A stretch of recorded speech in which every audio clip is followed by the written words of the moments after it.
세상에 떠도는 기묘한 괴담들. 첫 번째 이야기, 칠곡군 외관읍의 패터널에서 실제로 겪었던 실화괴담. 칠곡군 외관읍에는 오래된 패터널이 하나 있습니다. 일제시대에 기차가 지나던 터널로 새로운 철도가 건설되면서 자연스럽게 벌어진 곳이죠. 제가 중학교 2학년 시절 이맘때쯤 그곳에서 겪은 일입니다. 당시 저는 외관에서 친한 형과 함께 봉사활동을 하고 있었습니다. 봉사가 끝나고 집으로 돌아가는 차 시간까지 여유가 생기자 오래전부터 알고 있던 그 터널에 담력 시험 삼아 가보자는 이야기를 꺼냈습니다. 몇 년간 동자승 생활을 했던 형은 흥미롭게 동의했고 우리는 버려진 터널로 들어갔습니다. 해가 완전히 지지 않았는데도 터널은 도로에서 벗어난 위치에 있어서 빛이 제대로 들어오지 않아 음산한 분위기를 풍겼습니다. 터널의 반대편은 아파트 공사 도중 붕괴되어 막혀 있었고 휴대폰 플래시를 켜도 끝없는 어둠 속으로 빨려 들어가는 느낌이었습니다. 천장과 벽 곳곳에는 증기기관차가 지나가며 남긴 그을음 자국이 보였죠. 이곳저곳 사진을 찍으며 흙으로 가득 찬 터널의 끝에 도착했을 때 형이 갑자기 제 팔목을 잡고 말했습니다. 나가서 설명해 줄 테니까 일단 나가자. 형의 목소리는 나지막했지만 제 팔목을 잡고 입구로 향하는 그의 발걸음은 점점 빨라졌습니다. 저는 아무것도 느끼지 못한 터라 어리둥절했지만 그대로 터널 밖으로 끌려 나왔습니다. 밖으로 나오자마자 형은 숨을 고르며 자초지종을 설명해 주었습니다. 모래가 쌓여있던 부분 이쪽에 새하얀 무언가가 떠다니고 있었어. 그걸 보니까 머리가 점점 아파와서 계속 있었다간 위험할 것 같아서 나온 거야. 전 아무것도 못 느꼈는데요. 아무나 그런 걸 다 느낄 수 있는 게 아니야. 믿건 말건 내 자유지만. 이제 돌아가자. 결국 터널을 다 둘러보지 못한 채 집으로 돌아왔습니다. 하루 종일 걸어다녀서 피곤했던 건지 집에 와서 터널 안에서 찍은 사진을 카톡으로 형에게 보내고 나자마자 잠이 들었습니다. 그날 밤 이상한 꿈을 꾸었어요. 빛이 들어오지 않는 터널을 계속 뛰어다니는 꿈이었죠. 뒤에서 무언가가 쫓아오는 듯한 느낌이 들어 뒤도 돌아보지 못하고 계속 뛰었는데 아무리 가도 출구가 보이지 않았습니다.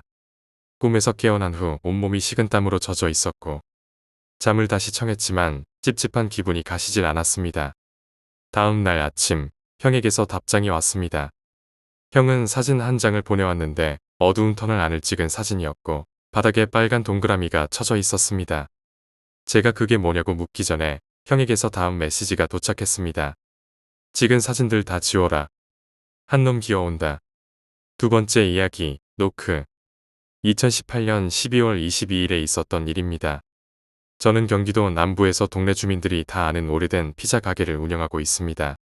밤 11시 45분에 배달의 민족으로 주문이 하나 들어왔는데 외진 곳에 있는 빌라 B동 201호에서 들어온 주문이었습니다. 곧 가게 마감 시간이었고 주문도 더 안 들어올 테니 배달 대행비 5,000원도 아낄 겸 제가 직접 배달을 갔습니다. 스마트폰 내비게이션을 따라 오토바이를 타고 가서 도착하고 보니 색벽돌로 지어진 오래된 빌라에 A동이라는 글자가 보였습니다. 저는 그 옆이 당연히 B동이겠거니 싶어 오토바이를 근처에 세워두고 옆 건물로 들어갔습니다. 워낙 오래되고 관리가 안 되어서인지 현관의 동호수는 다 닳아 없어졌고 올라가는 동안 로비 등도 1층에는 불이 안 들어왔습니다. 하지만 오래된 빌라라 그런지 불이 안 들어오는 곳이 많다 보니 저는 별 생각 없이 스마트폰에 플래시를 켜고 계단을 올라갔습니다.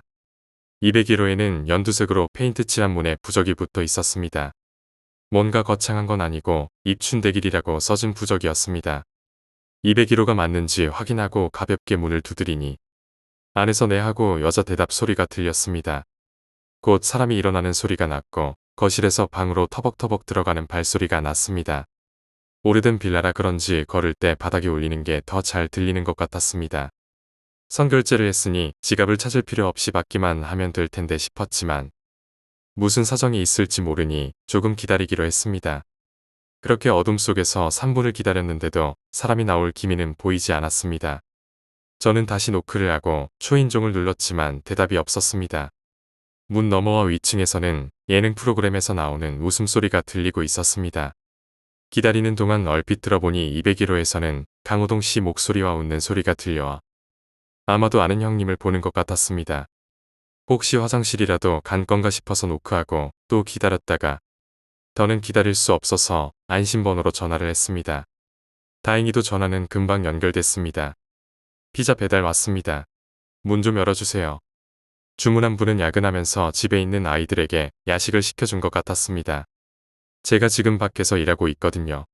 저희 빌라가 A동이랑 B동 말고 A2동, B2동이 따로 있는데 혹시 거기로 가신 거 아닐까요? 자주들 헷갈리시는데 A2동이랑 B2동은 곧 철거 예정이라 사람이 아무도 안 살아요. 그런데 수학이 넘어 A2동과 B2동에는 아무도 살지 않는다는 소리를 듣는 순간 위층과 문 너머에서 들리던 TV 소리가 갑자기 뚝 끊겼습니다. 보통 괴담을 보면 여기서 TV 소리가 더 커지거나 위층에서 뭔가 달려 내려오는 소리가 나곤 할 텐데 제가 겪었을 때는 은은하게 들려오던 TV 소리가 뚝 끊긴 정적과 함께 한 끼가 발목을 타고 올라오는 게 느껴졌습니다. 나는 일단 알겠다고 말한 뒤 전화를 끊고 후레쉬로 계단을 비추면서 내려왔습니다. 고작 2층인데 내려갈수록 한기가 뒷목까지 올라오더니 밖으로 나오자 사라졌습니다. 건물 밖으로 나와서 고개를 들어보니 건물의 모든 불이 꺼져 있었습니다. 분명 들어갈 때는 201호와 301호에 불이 켜져 있었는데 당장이라도 집에 가고 싶었지만 일단 배달은 해야 하니 걸어서 건물 사이를 헤매다가 B동을 찾았습니다. B동은 로비와 1층에 불도 들어오고 사람 사는 소리도 났습니다. 201호 문을 두드리니 할머니와 아이 둘이 바로 문을 열고 피자를 받아갔습니다. 오토바이를 A2동에 세워둔 저는 어쩔 수 없이 A2동 앞을 지나게 되었는데 아무 일도 없던 것처럼 정적만이 감돌고 있었습니다. A2동에서 들었던 대답 소리와 TV 소리, 웃음소리는 무엇이었을까요? 지금도 가끔 그 날을 떠올리면 등골이 오싹해지곤 합니다. 세 번째 이야기, 신발장을 통해 들어온 알 수 없는 존재. 이 이야기는 7년 전 제가 중학생이었을 때 일입니다. 당시 저희 가족은 5층짜리 아파트에 살았는데 엘리베이터가 없었고 저는 4층에 살고 있었습니다. 항상 어두운 복도 불빛 때문에 무섭다는 생각이 들곤 했죠. 어느 일요일 아침 아버지는 등산을 가셨고 어머니는 아침 준비를 하고 계셨습니다. 저는 거실에서 TV를 보고 있었습니다. 그런데 갑자기 초인종 소리가 났습니다. 한두 번이 아닌 몇 번을 계속 누르며 성가실 정도로 울리는 소리에 화가 나서 문 앞까지 나가 누구세요? 하고 물어보았습니다. 문 밖에서 작은 목소리로 저예요. 라는 대답이 들렸습니다. 저라니 어이가 없었지만 그게 누군데요? 라고 다시 물어보았습니다. 그러자 또다시 들려오는 작은 소리. 저예요. 조금 무서워진 저는 어머니를 불렀고 어머니도 나와서 아침부터 누구시길래 그러세요? 하고 물으셨습니다. 그러나 돌아온 대답은 여전히 저예요. 라는 말뿐이었습니다. 문에 눈을 대고 밖을 보니 머리를 산발한 아주머니가 서 있었고 그 뒤에는 크고 검은 비닐봉지가 놓여 있었습니다. 무언가 묘한 느낌이 들어 경비 아저씨에게 인터폰으로 연락했습니다.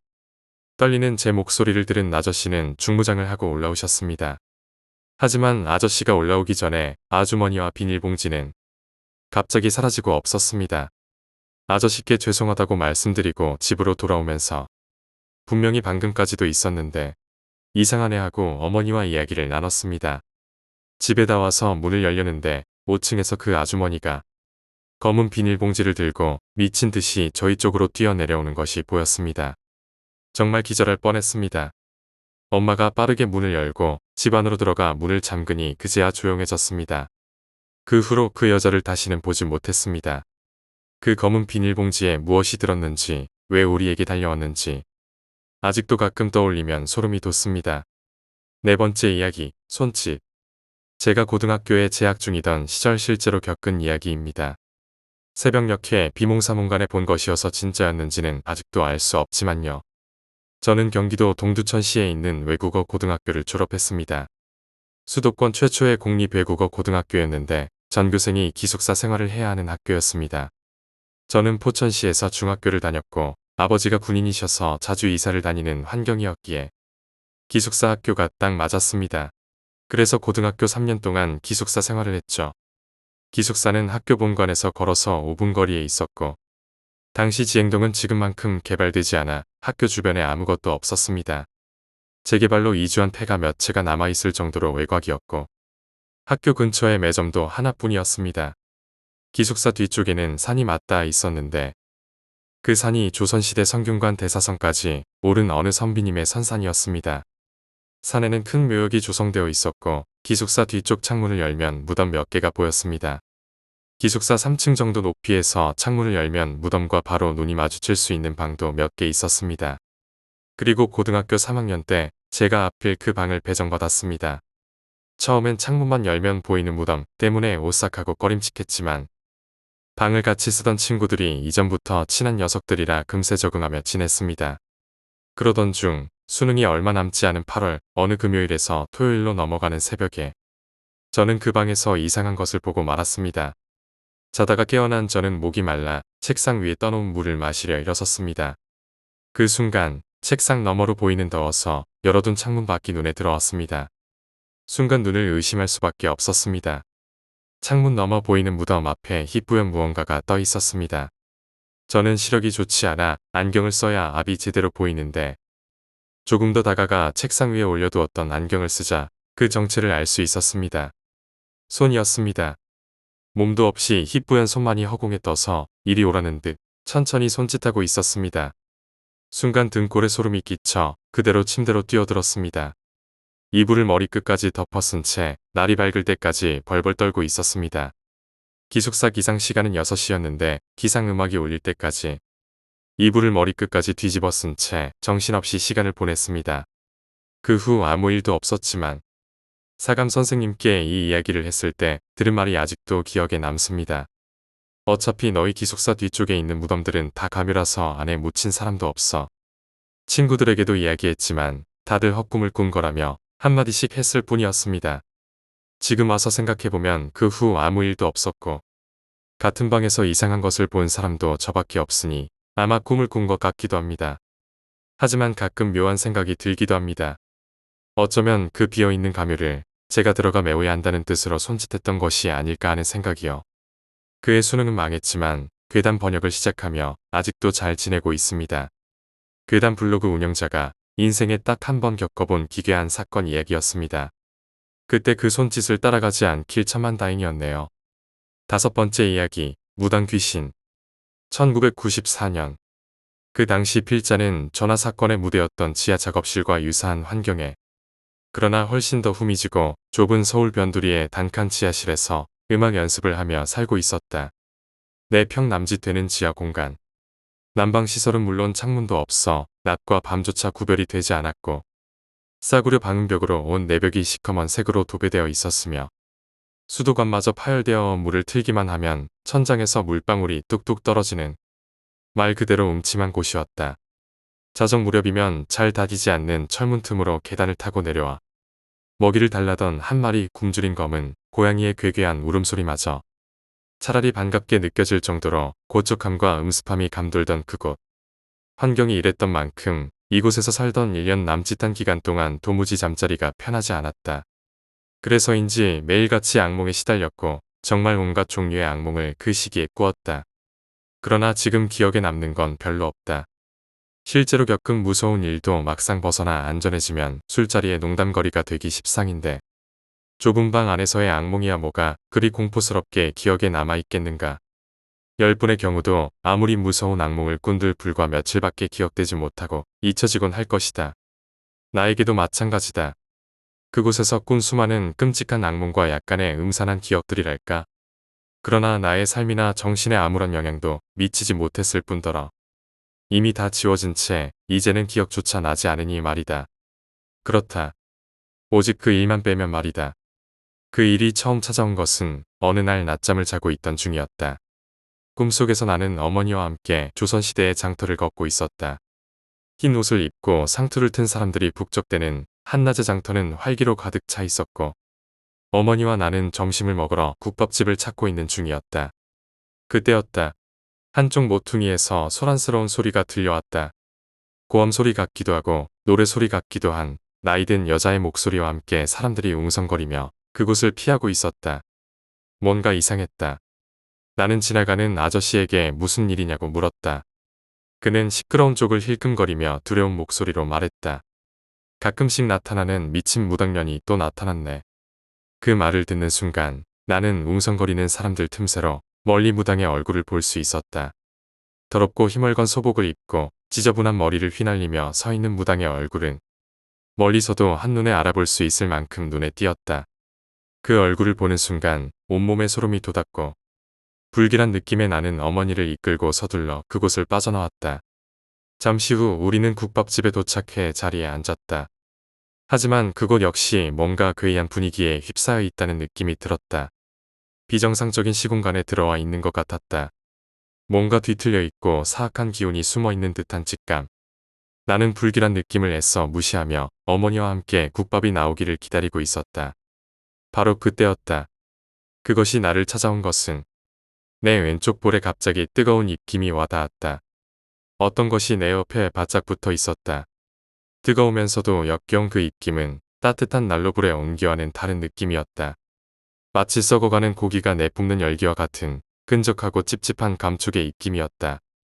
나는 고개를 돌렸고 바로 내 얼굴 왼쪽 5cm 거리에서 그 미친 무당의 얼굴과 마주쳤다.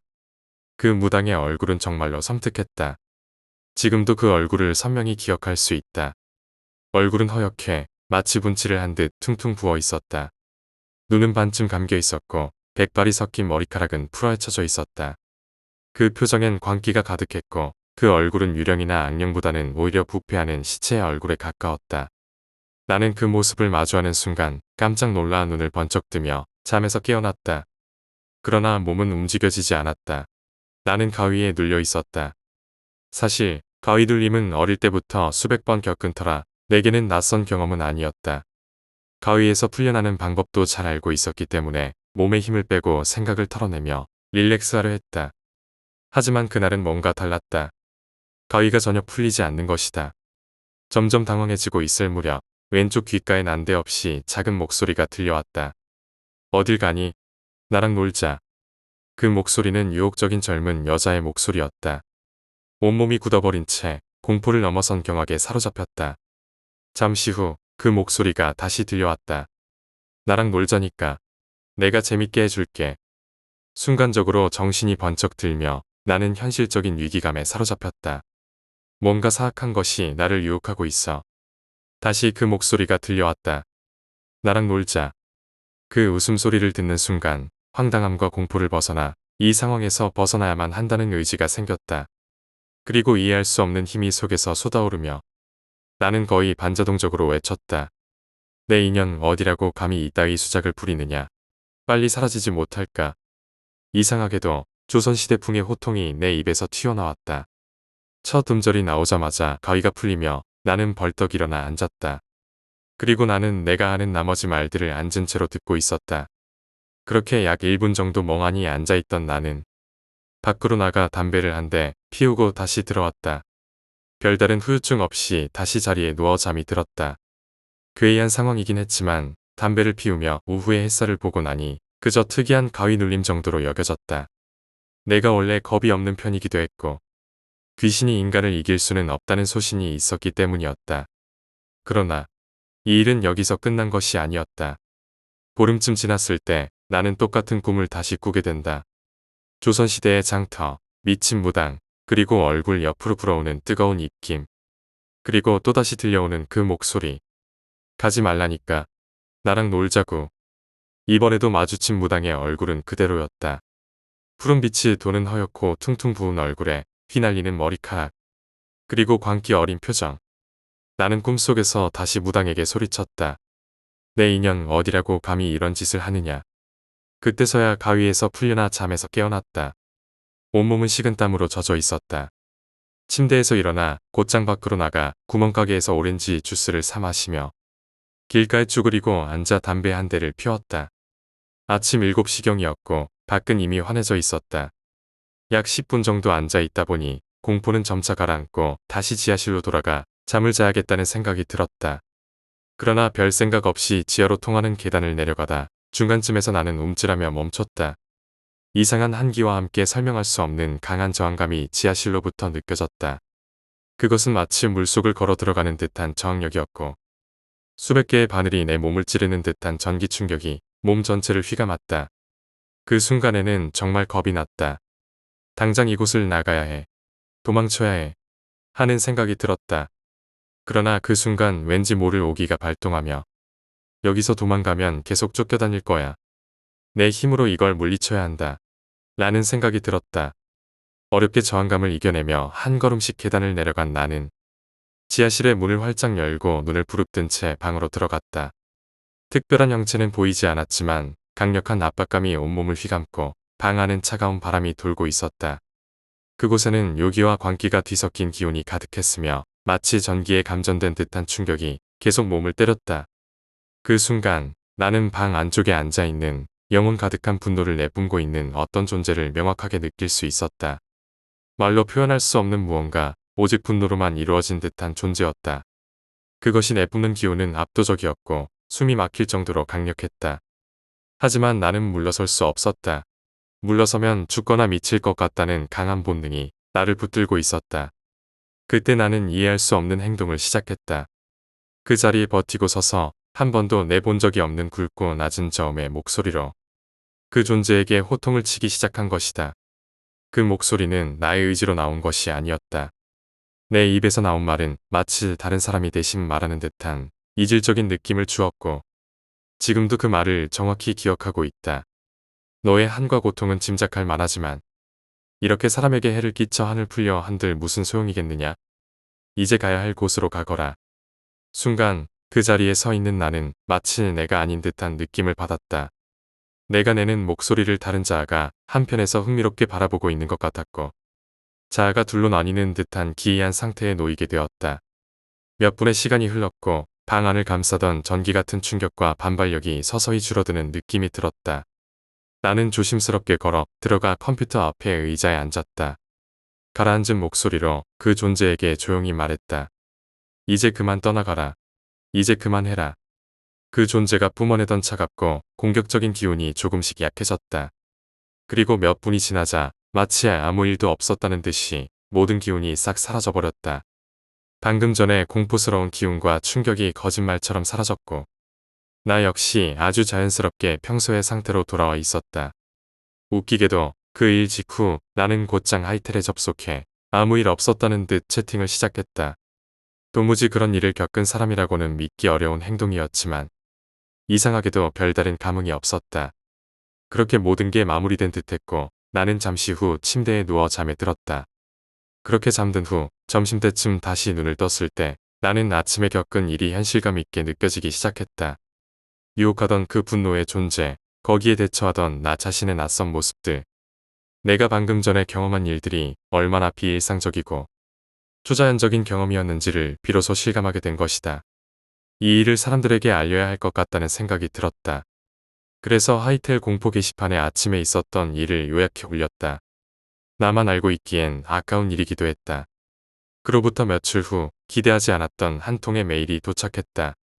메일의 내용은 이랬다. 당신이 만난 유령은 제가 1년째 쫓고 있는 무당 귀신일 가능성이 큽니다. 매우 위험하니 조심하십시오. 필요하다면 도움을 드리겠습니다.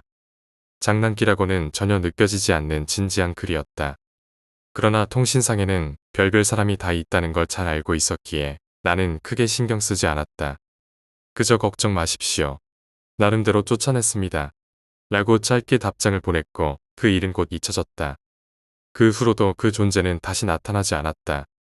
나는 기타를 연습하고 데모 테이프를 만들고 친구도 만나며 일상으로 돌아갔다.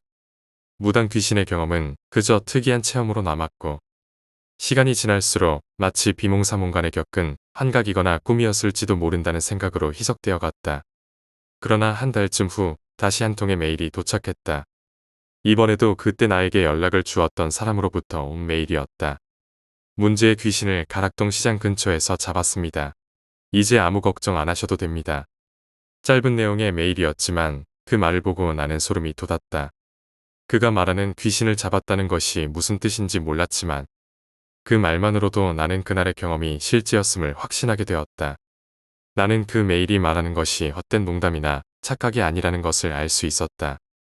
왜냐하면 나는 실제로 가락동 시장 근처에 살고 있었기 때문이다. 이 이야기는 여기서 끝난다. 무당 귀신은 정말로 사라졌고 지금까지도 다시 나타난 적은 없었다. 그리고 나 역시 그런 이상한 행동을 할 기회는 두 번 다시 없었다. 하지만 아직도 몇 가지 의문이 남아있다. 첫째, 그 무당 귀신의 정체가 무엇인지에 대한 의문이다. 그것은 정말 조선시대에 억울하게 죽은 원귀였던 걸까? 나를 유혹해 무엇을 하려 했던 걸까? 둘째, 그날 내가 보였던 이상한 행동이다. 내가 낼 수 있다고 생각하지도 못했던 낮고 강한 목소리. 그리고 그 호통과 달래매의 내용들, 그것은 또 어디서 비롯된 걸까? 실제로 그날 이후 내 목소리는 조금 낮아졌고 톤이 약간 변하기도 했다. 셋째, 그 사람의 메일에서 귀신을 잡았다는 말의 의미다. 나는 이전에도 귀신을 쫓아본 경험이 몇 번 있었지만 잡는다는 것은 다른 차원의 문제인 것 같다. 그가 말하는 잡는다는 것은 혹시 무언가에 가두거나 억누르는 것을 의미하는 걸까? 마지막 의문은 그 사람의 정체다. 내가 하이텔에 올린 글에는 내가 살고 있는 장소에 대해 언급하지 않았다. 그가 내가 가락동 시장 근처에 산다는 사실을 알 방법은 전혀 없었다. 결국 그는 정말로 무언가를 가락동 시장 근처에서 잡은 것이 분명했다. 이제는 그 모든 것이 다 지나간 일이지만 그날의 기억은 여전히 잊히지 않는다. 여섯 번째 이야기, 악의. 가끔 아이들은 어른들이 깜짝 놀랄 만한 이야기를 하곤 합니다. 괴담을 좋아하시는 분이라면 동생을 가리키며 엄마, 저 악마는 태워 죽여야 해 라고 말했다는 어린 여자아이 이야기 같은 것을 보신 적이 있을 겁니다. 아이들이 내뱉는 이런 말의 특징은 그 말이 오직 발화 시점에만 존재한다는 것입니다. 그전에도 그 후에도 존재하지 않는 말이죠. 짐작컨대 말하는 아이도 자기가 무슨 말을 하고 있는지 모르고 나중에는 그런 이야기를 했던 것조차 기억하지 못합니다. 오직 그 순간 그 이야기를 듣고 있는 사람만이 기억하고 그 사람만이 영향을 받는 현재성만이 존재하는 이야기. 듣는 사람이 되었을 때 어떤 영향을 받게 될지 떠올려 보면 가끔 소름이 끼치곤 합니다. 오늘은 그와 관련된 제가 직접 겪은 이야기를 해볼까 합니다. 저는 오랫동안 시험을 준비했습니다. 군 제대 후 한의대 진학을 위해 7년 동안 수능에 도전했죠. 하지만 노력에 비해 성적이 오르지 않는 현실에 시간이 갈수록 부모님도 지치시고 저도 스스로 부담스러워져 주변 사람들과 거의 연락을 끊고 지냈습니다. 결국 집안의 권유로 꿈을 접게 되었습니다. 꿈을 접고 나니 빛나는 20대를 좁은 재수학원 교실에서 몽땅 보내버린 것과 그럼에도 한 걸음도 나아가지 못한 채 집안에 돈만 쓰고 친구도 잃은 비참한 모습에 스스로 무척 힘들어하던 나날들이 이어졌습니다. 아무리 떨쳐내려 해도 모의고사 때마다 오르지 않던 성적에 좌절하며 학원 화장실에서 입을 막고 혼자 울던 제 모습들과 수능을 치른 후 저녁에 차마 집에 들어가지 못하고 굶은 채로 길거리를 이리저리 떠돌던 저의 모습이 스스로를 억누르고 헤어나올 수 없게 했습니다. 그 자괴감과 실망감, 그리고 결국 아무것도 이루지 못했다는 절망. 당시 제 가방에는 긴 빨랫줄이 하나 있었습니다. 새벽 2시가 되고 골목이 한산해지면 집 밥 전봇대에 목을 매기 위해 준비해둔 것이었죠. 한두 번 목을 매달기 직전까지 갔지만 죽는 게 겁이 나 마지막 순간을 넘기지 못했었습니다. 그렇게 지내던 어느 날 누나 내외가 맞벌이를 하는 탓에 저희 집에서 돌보던 4살 조카와 단둘이 집에 있게 되었습니다. 가만히 낙서를 하던 녀석이 갑자기 멈추기에 왜 그러나 싶어 고개를 들어 쳐다봤죠. 그런데 조카가 저를 똑바로 쳐다보며 말했습니다. 삼촌, 할머니는 삼촌이 필요 없대. 그리고는 다시 아무 말 없이 고개를 숙이고 낙서를 이어가더군요. 그때의 충격이란 새벽마다 빨랫줄을 쥐고 나가야 하나 말아야 하나 망설이던 순간마다 제 발목을 잡던 것 중 하나가 부모님이었는데 지금은 결국 그때의 고비를 무사히 넘기고 잘 살아가고 있습니다. 하지만 이 사건 이후 저는 하나의 존재를 의심하게 되었습니다. 바로 다른 것이 전혀 섞이지 않은 순수한 악. 오로지 인간에 대한 미움과 인간을 공격하여 좌절시키는 것으로만 머릿속이 가득한 순수한 악한 존재입니다. 이 악한 존재가 여러 사람의 마음속을 떠돌아다니며 힘든 상황에 처한 사람들이 스스로를 의심하고 모든 것을 포기하려는 그 순간에 그만둬, 어서 라고 말하는 것이 아닐까 하는 의심을 저는 지금도 가지고 있습니다. 7번째 이야기, 도쿄의 주택가. 나는 초등학교를 졸업할 때까지 도쿄의 한 주택가에서 살았다. 근처에 전철 선로가 있었고 가장 가까운 역에서 하행 방면 기준 2번째에 위치한 건널목이 있었다.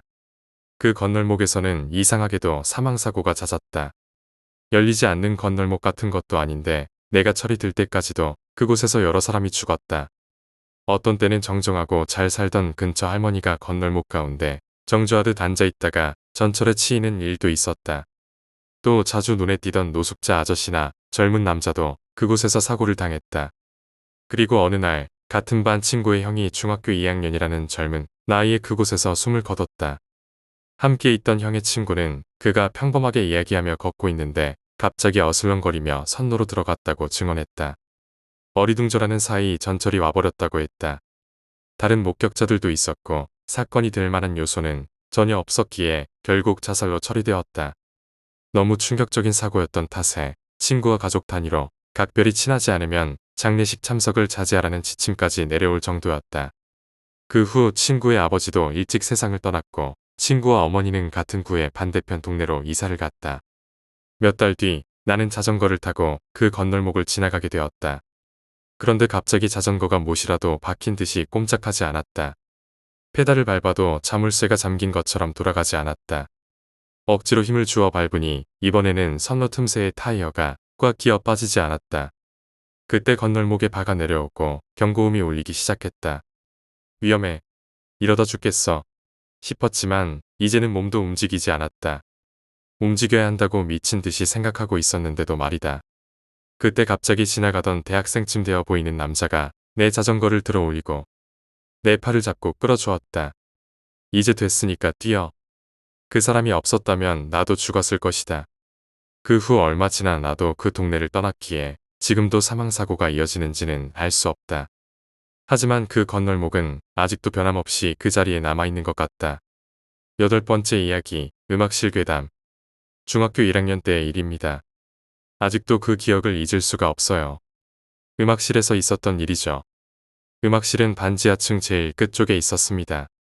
교실 쪽 창은 운동장을 바라보고 있었고 반대편 복도 옆으로 난 창 밖으로는 거의 다시 된 나무들과 시멘트 벽이 보였습니다. 사람이 드나들 수 있는 공간은 없었죠. 그 벽 너머는 바로 골목길이었습니다. 교실은 밝은 날에도 어두워서 꼭 불을 켜야 했고 운동장 가까운 쪽도 반지하라 기본적으로 어둑했습니다. 빛이 교실 안까지는 오지 않아서 대부분 커튼을 닫고 있었거든요. 그날도 커튼은 닫혀 있었습니다. 다만 운동장 쪽 창문은 열려 있었고 복도 쪽은 닫혀 있었어요. 저는 가운데 책상 3개가 붙어 있는 열에 앉아 있었습니다. 수업이 시작하기 전 앞자리에 앉은 친구와 잡담을 하고 있었는데 갑자기 우리 사이로 시원하고 부드러운 바람이 불었습니다. 바람이 휙 하고 우리를 넘어가자 친구와 저는 낙서를 하던 손을 멈추고 서로를 마주 보게 되었죠. 바람이 지나간 것은 정말 찰나였지만 그 순간 저는 어떤 형상을 보았습니다. 그것은 여학생이었습니다. 어둡고 불투명한 모습이었지만 형체 너머로 친구가 보일 정도로 희미했으나 그 형체는 확실했습니다. 우리 학교 교복인 듯한 체크 무늬 치마를 입고 반스타킹을 신은 여학생이었죠. 그 여학생은 우리 사이를 가로질러 점프하며 지나갔습니다. 책상 3개가 붙어 있어 폭이 넓은데도 다리를 쫙 찢으며 뛰어넘더군요. 그 형상은 정말 제 눈 바로 앞에 있었습니다. 무의식적으로 여학생이 뛰어간 쪽으로 고개를 돌렸는데 음악실 커튼 끝자락이 여운을 남기며 팔랑거리고 있었습니다. 정말로 바람이 불었던 겁니다. 두터운 커튼이 있는 그 반지하에서 말이죠. 저는 놀라서 친구에게 말했습니다. 봤어? 친구의 표정이 아직도 잊히지 않습니다. 넋을 잃고 동그랗게 뜬 눈으로 친구는 대답했습니다. 우리 둘이 본 것은 똑같았습니다. 제가 친구보다 더 구체적으로 본 것 같았지만 여자애가 우리 사이를 뛰어넘어간 건 확실했습니다. 주변 친구들은 아무도 믿지 않았지만 마주보고 잡담하던 우리 둘은 분명히 보았습니다. 아직도 눈앞에 아른거리듯 하얀 커튼 끝자락이 흔들리던 모습이 생생하게 남아 있습니다. 9번째 이야기, 도깨비. 아버지의 고향이자 할머니께서 아직 살고 계신 마을은 산과 산 사이 협곡에 자리 잡고 있습니다. 협곡이라고 해도 그렇게 외진 곳은 아니지만 마을이 산속에 있죠. 산속에 있다 보니 한여름에도 꽤나 서늘한 곳입니다. 아버지께서 초등학생일 무렵의 여름이었습니다. 아버지와 친구들은 여름이라 저기 산 너머에 있는 수박밭에 가서 수박 한 통을 서리하자고 작전을 짰습니다. 그래서 밤중에 산을 넘기 시작했죠. 길을 가던 도중 아버지는 이상한 사람을 보셨습니다. 논밭 옆에 도롱이를 입고 앉아있는 남자였습니다. 그 남자는 수그리고 앉아있었고 고개도 푹 숙이고 있었습니다. 그런 탓에 달빛이 환했지만 얼굴은 보지 못했습니다.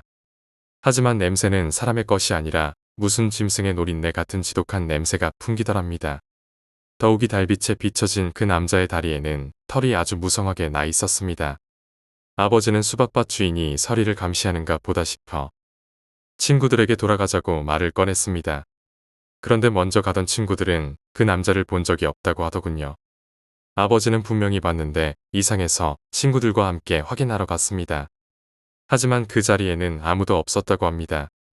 시간은 흘러 겨울이 되었을 무렵 아버지는 또 한 번 그런 경험을 하셨습니다. 겨울이라 농사를 쉬다 보니 마을 어르신들이 회관에 모여 술도 마시고 고스톱도 치고 놀고 있었습니다. 그러던 중 막걸리가 떨어졌고 어르신들은 아버지와 친구에게 아랫마을에 가서 술 좀 받아오라고 심부름을 시켰습니다. 아랫마을에 가서 술을 받아오는 도중 아버지와 친구는 기묘한 것을 보았다고 합니다. 아버지가 수박 서리를 하러 가던 길, 그 남자가 앉아있던 장소와 비슷한 곳에 이상한 불빛이 나타났습니다. 그때 아버지와 친구는 분명 그 불빛이 자신들을 보고 있다는 느낌을 받았답니다. 겁에 질린 아버지와 친구는 재빨리 집으로 도망치기 시작했습니다.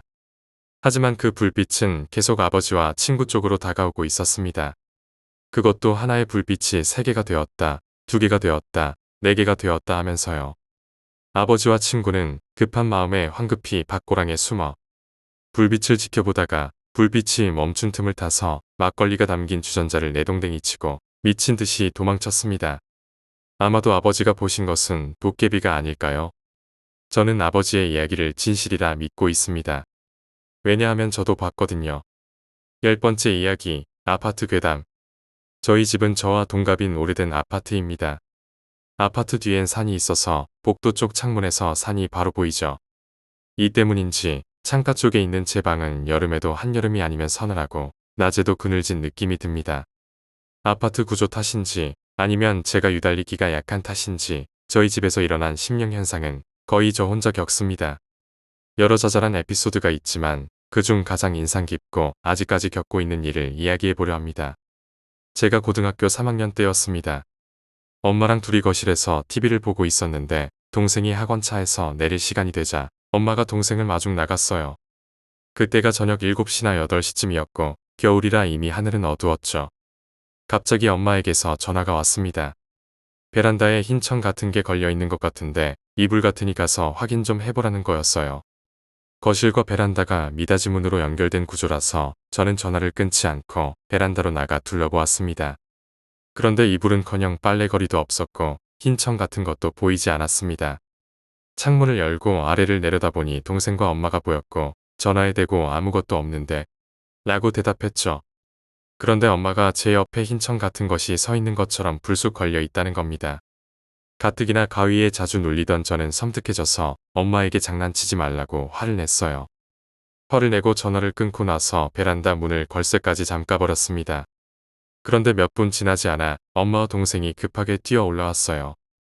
왜 그렇게 급히 오냐고 물으니 제가 그런 게 어딨어 라고 말하는 순간 그 흰 청 같은 게 저를 돌아보더라는 겁니다.